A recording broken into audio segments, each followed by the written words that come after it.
I'm Jordan Poole from the University of Michigan Basketball. You are watching TR Sports. Please enjoy.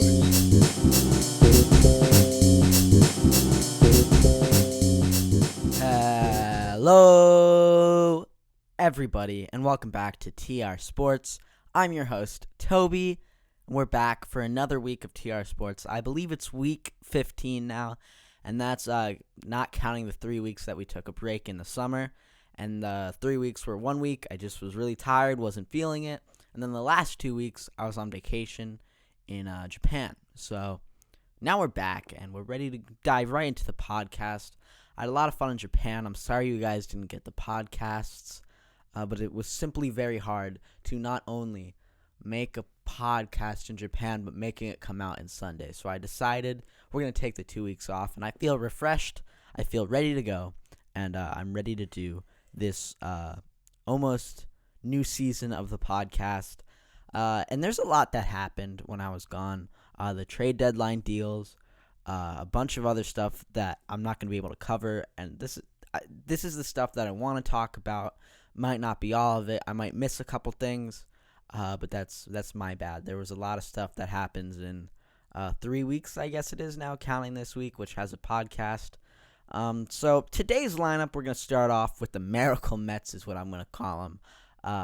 Wow, they've been great in the past couple months, and we're going to diagnose how they're playing so well, what's happened. Then we're going to talk about Antonio Brown and the whole very strange helmet incident. Then we're going to go talk about the NFL. I mostly want to talk about some rookie and second-year quarterbacks. Then we're going to talk about Zach Greinke and the Houston Astros and how they rank among the other favorites in the MLB. And then finally, we're going to bring back Team Focus. We're rounding out the podcast with a Blue Jays Team Focus. So before we get into the Mets story, a couple things are happening around sports right now. DeMarcus Cousins tore his ACL again. It might be the end of really his career at this point. He tore his ACL in almost back-to-back years, and I don't know how much left he has as a star, and even as a player, I don't know how much longer he will last as a player, a great player in this league. I don't think he'll come back what he was, certainly after a second torn ACL for DeMarcus. So I'm praying for you, buddy. Let's hope you can get healthy in a couple seasons. And then next, the Little League World Series is happening right now. Always a fun event. It's not as good as I think most people thought it was before the national media coverage. There's a lot of pressure on these kids, and it's tough for them to play because there's so much pressure around them. And it is fun to watch. I really enjoy it. Okay, so we got Little League World Series, and we got the DeMarcus Cousins situation out of the way. So let's talk about the Miracle Mets now, as I'm calling them. The New York Mets have been on fire. They are now, I believe, second place in the NL East. If not, they're closely behind the Nationals for third. But, they've come out of nowhere, and they've made a run. How did they do that? What happened? We did a team focus, and the title of that team focus was Panic Time. And it is not Panic Time anymore for the Mets, because they have stepped up. And there's a couple reasons why.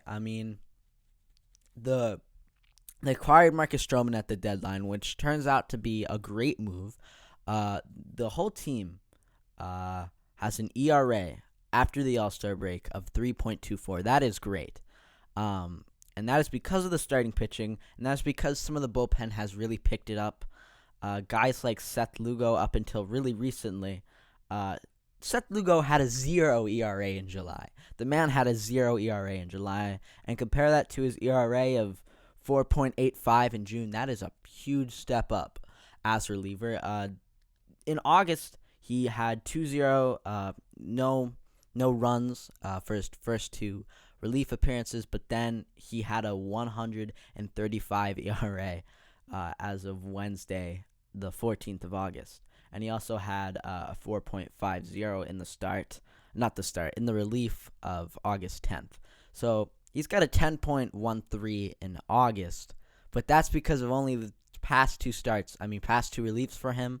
But before that, he was absolutely killing it. He was reliable, getting strikeouts, great relief appearances, playing one inning. He only played 1 inning in each relief appearance in July, but that is still some great numbers. A 0 ERA in July is great, and that's what's really helping the Mets.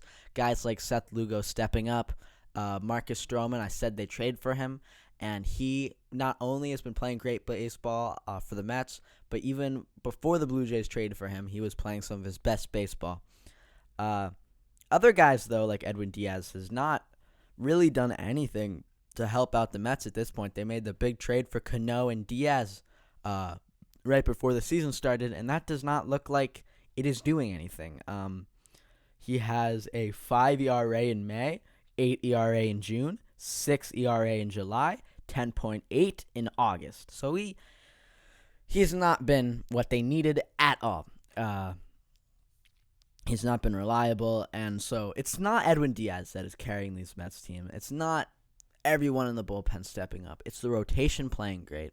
It's the offense. The offense is finally picking up. They're finally scoring some runs, and the starting pitching is amazing. That's what it is. I think if you have to boil it down to one thing, it is the starting pitching. And of course, the bullpen was so god awful earlier this year for the Mets that even them being an average bullpen, that's all they need. A great starting rotation. Offense is starting to hit. And an average bullpen, there you go. That is a team that can compete and win for games. And that's why this Mets team has been so hot. I showed you the numbers. It wasn't necessarily the bullpen. Their best reliever, allegedly, he has not been good, has been terrible all season. Seth Lugo has had some great couple months. And the starting rotation has just been on point. And in total, when you put that all together, you have an ERA since the All-Star break of 3.24. And a 7.10 winning percentage. That is 71%. 22-9. I mean, that's great. That is they've been great. They've been unstoppable. If they played like this all year, they would definitely be competing for first place in the NL East, but that's not the case. But this Mets team, are they going to make the playoffs? I don't know, because the Phillies have been terrible. I'm not talking about them this week just because there's so much to talk about, but I'll probably will talk about the Phillies next week. Of course, the Marlins aren't a threat in their division. The Washington has been a threat, but they have slowed down and they've been really inconsistent. But can they get a wild card spot? I think it's possible. They have a lot of competition in the NL for one of those spots, so it's really a toss-up. I'm not going to call it yet. Maybe when we get to September or something, I'll be able to call it, but not quite yet.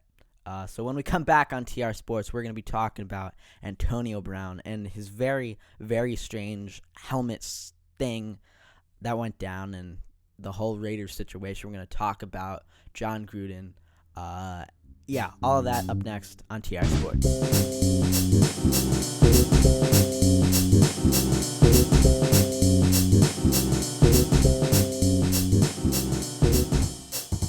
Welcome back to TR Sports. Let's talk about some football. That's what we're doing now. More specifically, the Raiders, and even more specifically, Antonio Brown. And to really understand the situation that just unfolded for the Raiders in Oakland, we're going to have to go back to Antonio Brown on the Steelers. Antonio Brown is known to be a problem in the locker room. Antonio Brown has had plenty of incidents, especially in Pittsburgh. One of the highlights being him skipping Week 17 practice. They won the game without him anyway, but they still missed the playoffs because since he missed Week 17's practice, he missed the game of Week 17 for the Steelers, and they missed the playoffs. It just doesn't look good. They won the game anyway, but it just doesn't look good for Antonio Brown missing a big moment like that. So that's a standout incident in Pittsburgh. And there's just a bunch of turmoil, a bunch of videos. You guys could look it up of Antonio Brown on the sideline yelling. He's not getting the ball from AB. It was a lot. There was a lot of stuff going wrong in him for Pittsburgh. He was the best receiver in the NFL, but he was the biggest problem, bigger than Odell, bigger than any of those guys. So he had all those issues, and the Steelers decided, you know what, it's enough. He missed Week 17. He missed the practice. We didn't let him play. The quarterback hates him. Antonio Brown hates the quarterback. We're going to get rid of him. And, of course, no one wanted him. Even though he was the best receiver in the NFL, only 2 years ago, no one wanted him, and that's because of his personality. He's known to be a diva. But John Gruden and the Raiders took a chance.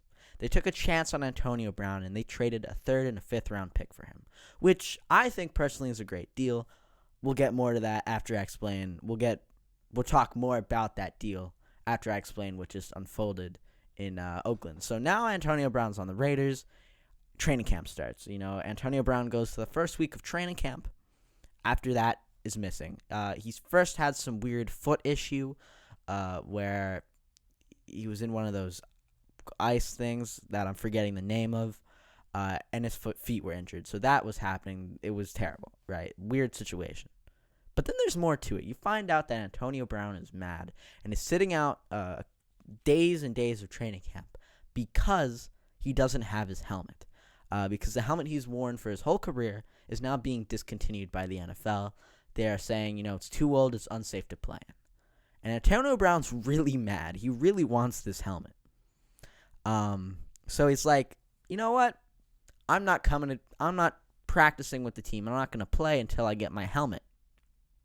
Which is really bizarre.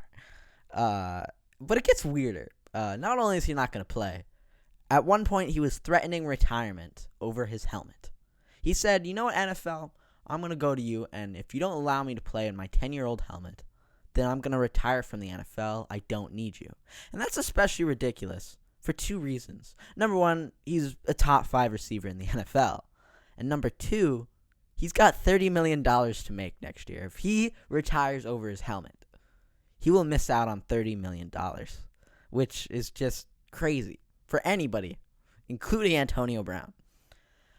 So he goes to the NFL. He asks for an appeal. He asks to wear his old helmet.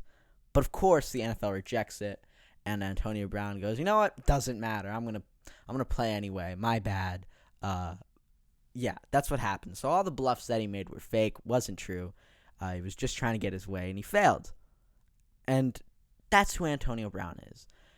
Antonio Brown's gonna make a scene wherever he goes. And I feel like, back to the thing I was saying about the 3rd and the 5th round pick, that's all you traded for him. And if I'm John Gruden, I'm sticking by this move, even though this weird helmet fiasco just went down with Antonio Brown. Antonio Brown is bringing several things to John Gruden's team. He's bringing multiple different aspects to the team. Number 1, again, top 5 receiver. Number 2, the attention he will bring to your team is crazy. We're talking about the Oakland Raiders right now. And not only that, this is the 2nd straight week we've talked about the Oakland Raiders. And that is not because of Derek Carr. That's not because of Marshawn Lynch's retirement.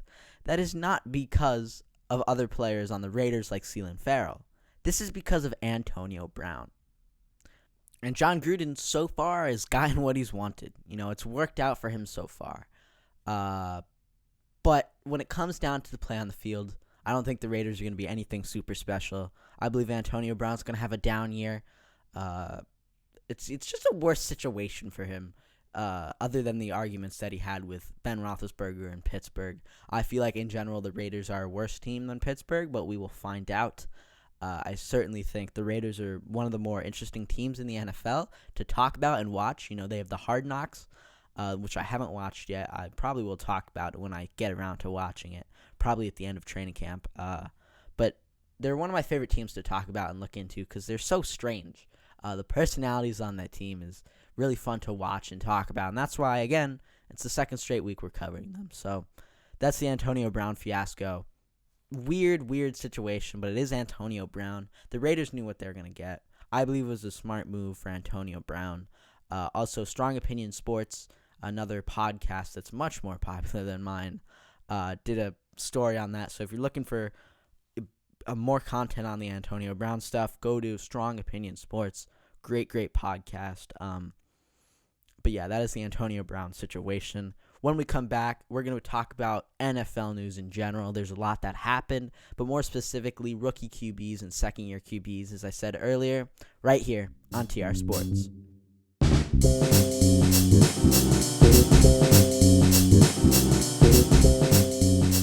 Welcome back to TR Sports, and the title of this segment here is NFL news. I'm supposed to talk about NFL news in general, but I'm going to talk about something more specific, as I mentioned several times earlier. I want to talk about rookie and second-year QBs, Specifically, 3 players, that is Daniel Jones, Sam Darnold, and Kyler Murray. One of them is a second-year quarterback, and 2 of them are first-year quarterbacks. So let's just hop right into what I want to talk about involving the quarterbacks. And we're going to start with Kyler Murray because he's an interesting player. He was the number 1 pick. I was adamant and high on him being the number 1 pick. I thought he should be the number 1 pick. I had him going number 1 in my mock draft. I feel like he's a true talent. But how good can Kyler Murray be? Because I was watching some NFL preseason the other day. There were some issues and there were some things to be happy about. And there's a lot to unpack with Kyler Murray. He can do pretty much everything. He's got a nice arm. He can scramble. He can scramble, right? He's got some accuracy. He can do everything. But he did not look particularly good the other night when I was watching him. I believe it was against the Raiders. Kyler had some issues, and that you can blame that to the O-line, you can blame it to the Cardinals, but what I saw was some accuracy and decision-making issues. Kyler Murray is a top-tier young quarterback, no doubt about it, and he hasn't even played a true NFL game. The first time he stepped out on the field in the preseason, he looked great. I thought it was everything we expected from Kyler Murray. Second game, I believe he went 3 for 8, had a safety, had some issues with decision-making. You could blame it on his O-line, but he got sacked a couple times. And he had trouble also throwing exactly where the receiver needs it. And that could be something that Kyler definitely improves on going into this season. And the next one is he can do everything. He's got the accuracy too. But if he can really, really get that down, and if the O-line even gets better for him, I'm not going to blame it on him with the decision-making much, really. I think it's a mix of both. But if those couple things happen, I believe Kyler can be a great quarterback. And Kyler's confusing because I'm going to tell you his ceiling and floor. I believe Kyler Murray's ceiling is Drew Brees. Kind of tiny guy, big arm, can do everything. Kind of scramble. I believe if Kyler Murray does get to that level, he would be a better scrambler. Probably throw for a little less yards, but around that Drew Brees area is his ceiling because Kyler's got all the potential in the world if he fulfills it. Now his floor, that's where it gets a little confusing. I believe he could be like an Alex Smith, a do-it-all, solid quarterback, or a guy, this is a weird comparison, like Vince Young. Vince Young, they don't play alike at all, right? But Vince Young did have a couple great seasons.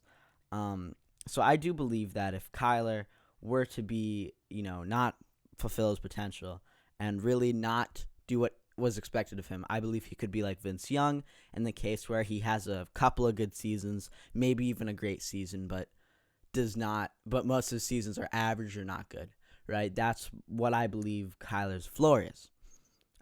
So that's just what I've seen of Kyler Murray. It's not really based on statistics. It's more of an opinionated segment involving Kyler. The other guy I want to talk about is Daniel Jones because to be honest with you, I don't know what to think of him. He's got potential. I believe he could be a solid quarterback. I believe he could be a great quarterback. But it depends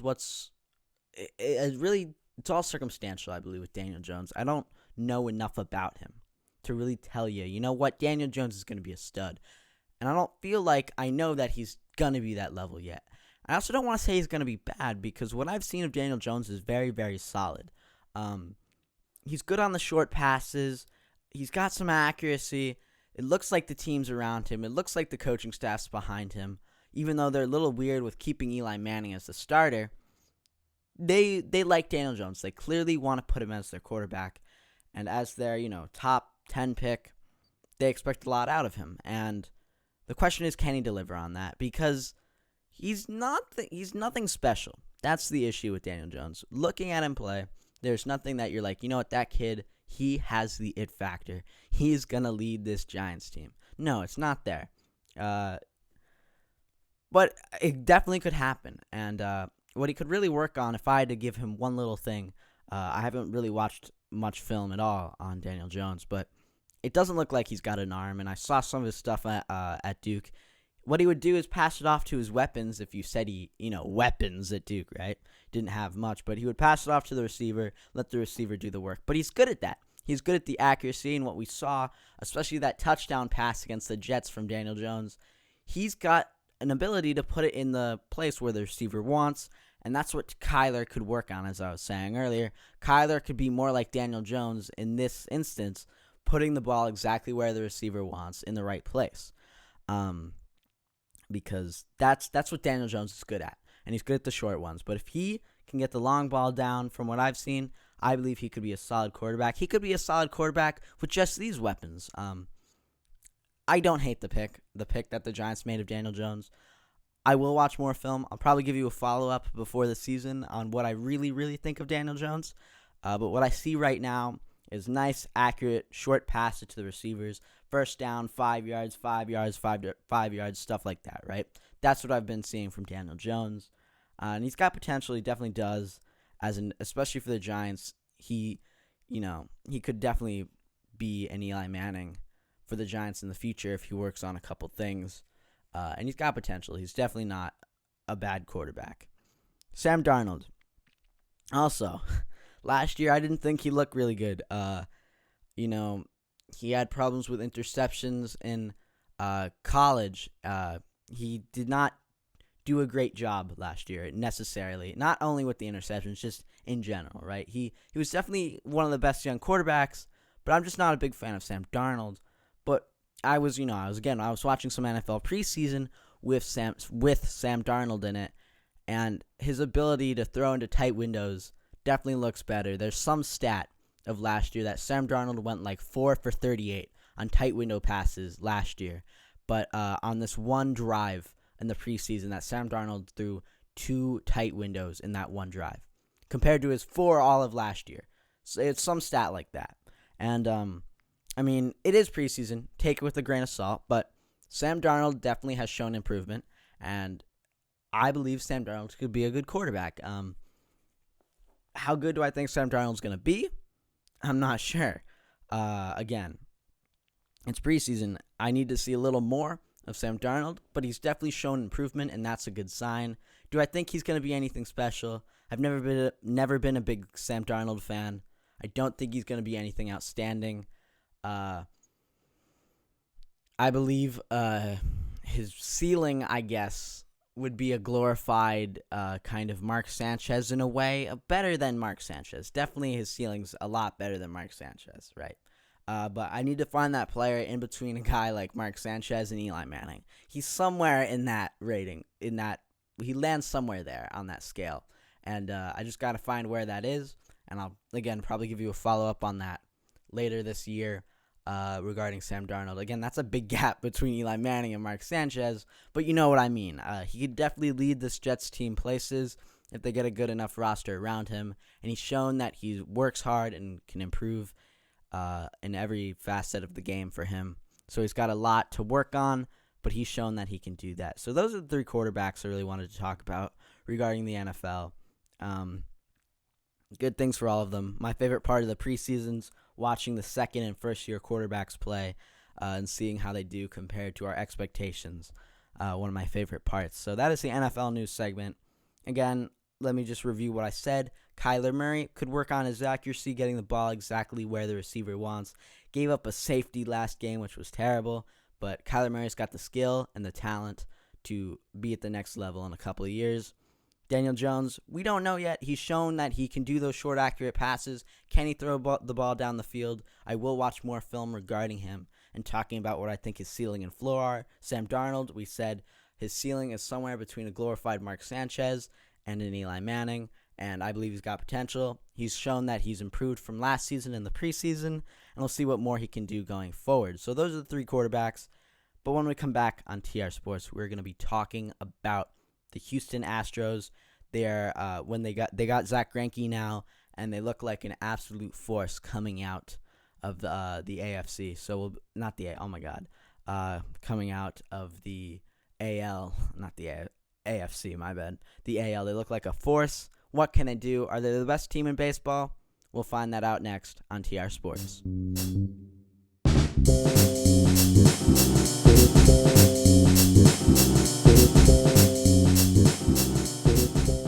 Welcome back to TR Sports. It is time to get into some baseball, more specifically the Astros. Let's talk about them. They made a trade deadline move to acquire Zack Greinke from the Diamondbacks, and all they had to give up was a couple of prospects. Not only that, but they also acquired Aaron Sanchez from the Blue Jays. They were making moves, and I think the moves are great for them. We're going to start with my opinion, and then I'm going to dive into some stats about their rotation and also about Zack Greinke. So I believe this Astros team will come out of the AL, and you might be thinking, wait, the Yankees, the New York Yankees, are like 80-40 at this point, right? They have a great record. Why do you think the Astros are going to beat the Yankees? The Yankees have a great offense, no doubt, and so do the Astros. But more specifically, the starting rotation on the Astros is so good, and on the Yankees it's so bad, and they had such a bad deadline that I believe the Astros starting rotation will single-handedly be the blow for the Yankees in whatever series the Astros play them in. Now, the Yankees didn't make enough moves, clearly, at the deadline. They're clearly lacking some starting rotation, even though they win a lot, but they are in an offensive-first stadium, and they do have a great offense, and that's why they are right. That's why they have as many wins as they have right now. But when it comes to the playoffs, you need good starting pitching, and you need some kind of pitching. You can't just have no pitching like the Yankees, even though Tanaka's been playing well for the Yankees. Paxton has had a rough year for them. But they just, on the pitching side, the Yankees aren't good enough. I believe the Astros will take them down, and they will eventually make it to the World Series, where they may or may not win. Again, I'm going to give my playoff predictions when it comes to the playoffs, but we're not quite there yet. So let's talk about the move for Greinke more specifically. Why is this so good for the Astros? And one of my favorite stats is ERA+. I really got into it this week and learned more about it. ERA+ pretty much measures how good a pitcher is. You can look at the ERA, but the ERA+ tells you who they're up against, how good they are in their era, and it really is a great comparison to other pitchers. It's one of the best stats, ERA+. You don't have to know how they calculate it, but you do have to know what it means and what the average is and what a great year is and stuff like that. So I'll explain the stat first. So a good ERA+ is probably about 100. So that's a good to average ERA. So ERA+. So in Clayton Kershaw's rookie year, he had an ERA+ of 98. A little below average, but he's a rookie. Definitely had a good rookie season. Nothing too great. His second year, Clayton Kershaw had an ERA of 143, and that is when you start to see a star emerge. And if we look at his ERA, it's 2.79. So you can see it really correlates with that. So 143, that tells you have a good to top end pitcher in the league. And in Clayton Kershaw's best season, the season he won MVP, he had an ERA+ of 197. That is great. That is a great ERA+. That tells you are an elite, great pitcher. So that's what the statistic means. 100 average to pretty good. 140s means you're like a good pitcher, not nothing like incredible, right? But it means you are a talented starter. You could eventually become an ace, and that you are doing a great job. And then if you get to the 200 range, that's incredible. That is a great player. So that's the stat. And the Astros, now in their starting rotation, have 4 pitchers, that being Zack Greinke, Justin Verlander, Garrett Cole, and Aaron Sanchez, who at some point have had an ERA+ of more than 140.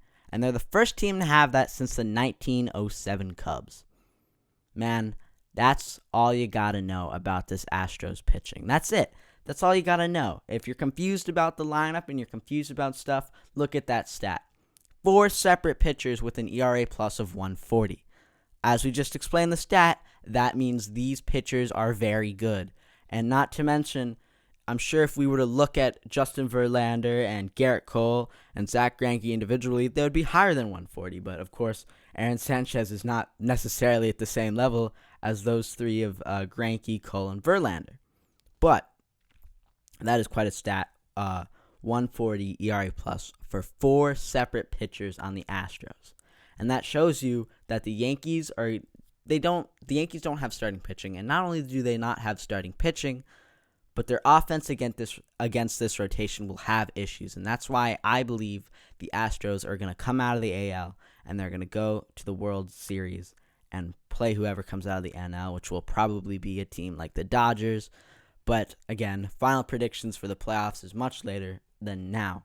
So that's a little insight into this Astros team and ERA plus the stat. And Zach Greinke is certainly a great addition for the Astros, and he really puts them a lot like the 2001 Diamondbacks with a great offense and tremendous starting pitching.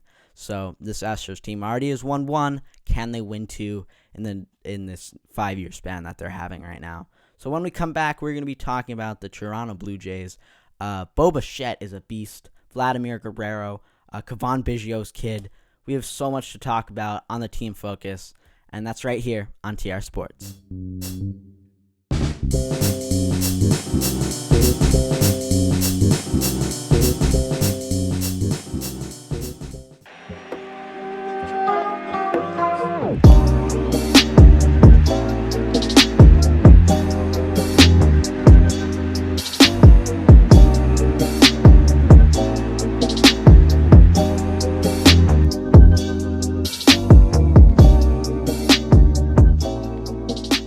Welcome back to TR Sports, and as always, you heard the intro, you heard the music.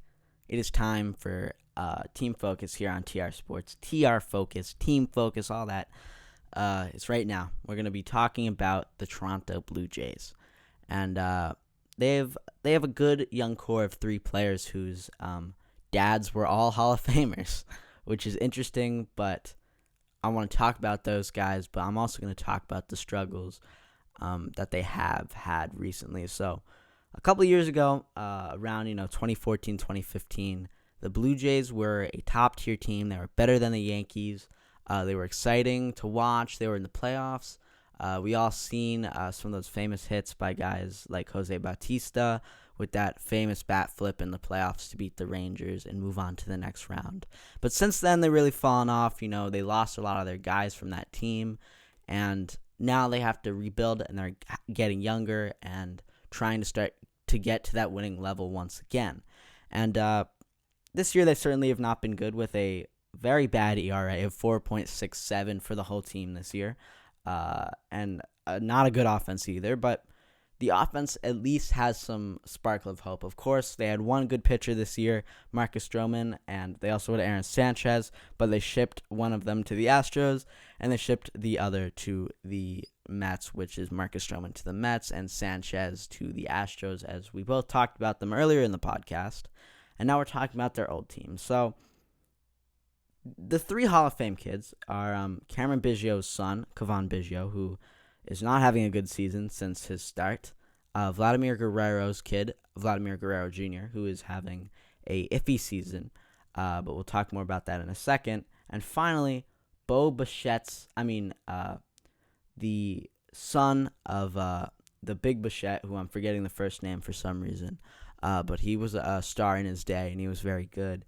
And now his son, Bo Bichette, plays for the Blue Jays, and he is certainly off to a very hot start. He has only played 18 games, and Bo Bichette has hit .346, has had 8 RBIs, 7 walks, 21 strikeouts, which isn't bad, not like guys like Giancarlo Stanton. He's got 27 hits and 12 doubles. So in his 27 hits, 12 of them are doubles, and that is quite a percentage. And that is only in 18 games, and he's hitting .346 with a 400 on base percentage, not bad, and a .654 slugging percentage, which is great. He has done everything the team has wanted him to. His past 3 games, he has not been anything special. He went 0 for 4, he went 1 for 4, and he went 0 for 3. But before that, he was really killing it, and he's got a .346 for the regular season so far, and that's all you got to know. I read you all the stats on him. He's a great player, a great talent, should be, I believe he's a top 20 prospect in the league right now, and well-deserved as he is playing great. Playing a lot like Jeff McNeil currently. We'll see if he can keep that up. To the on-base guy is what he is right now. He's got 4 homers too, so he does not super lack in that department. It's not like he's D. Gordon or anything crazy. Cavan Biggio has struggled. Karen Biggio, his dad, Hall of Famer for the Astros. Cavan has a 212 average, which is absolutely putrid, with 236 at bats. So we've seen a lot of this guy and 10 home runs. His father may be a Hall of Famer. I remember when he started the season, he was playing really well, but then he really fell off. So not his season so far. 81 strikeouts and 236 at bats, which isn't great either. 10 doubles, which Cavan Biggio is 10 doubles, and Bo Bichette literally has more doubles with 12 doubles, and that's Bo Bichette did 12 doubles in 78 appearances. Cavan Biggio did 10 doubles in 236 plate appearances. So that's what you got to know between the gap between those two guys currently. And the big guy of them all, Vladimir Guerrero's sons, Vladimir Guerrero Jr. So much hype coming in. He was almost, we talked about him in the second episode of the podcast. He's the baseball LeBron coming in. And has he lived up to the hype this season? Not necessarily. 275 with 14 homers. But I believe he will have a great season next year. Mark my words on that one. In 92 games with 346 plate appearances, he has 22 doubles, 14 homers, 66 strikeouts with a 465 slugging percentage and a 345 on-base percentage. There's a couple things he's got to improve on. One of them being his weight. If he could get that weight in check and he could become a better, faster fielder. He's got the arm, but if he becomes more of aware of a fielder, loses some weight, becomes faster, learns how to slide properly, there could be so much improvement in those little things for Vladimir Guerrero Jr. that would really help this Blue Jays team out. So what's my final verdict on the Blue Jays? I'm not going to give them a rating because they're not really contending for anything, and they're a young team. They have a great farm system, but my verdict for this season is they're a bad team with some interesting talent, especially because all the talent's dads were Hall of Famer, right? They have a good system, not as good as a team like the Padres, but they have potential, and they will be good in a couple years. So that does conclude today's podcast and this team focus. 2 weeks is a long time, I know, and this podcast might not be the best one out of all the ones you've watched of me. So if this is your first podcast, I do encourage you to watch some older ones. There are better ones than this. It's just I'm getting back into the groove with 5 segments, and I'm getting back into it. Not the best podcast. I really did try for you guys, though, so thank you guys so much for watching. We're going to keep growing. We're going to keep working. This is week 15, and we got many more weeks to come of the podcast. And it takes a lot of work to make these, so I really appreciate the likes and the views and stuff like that.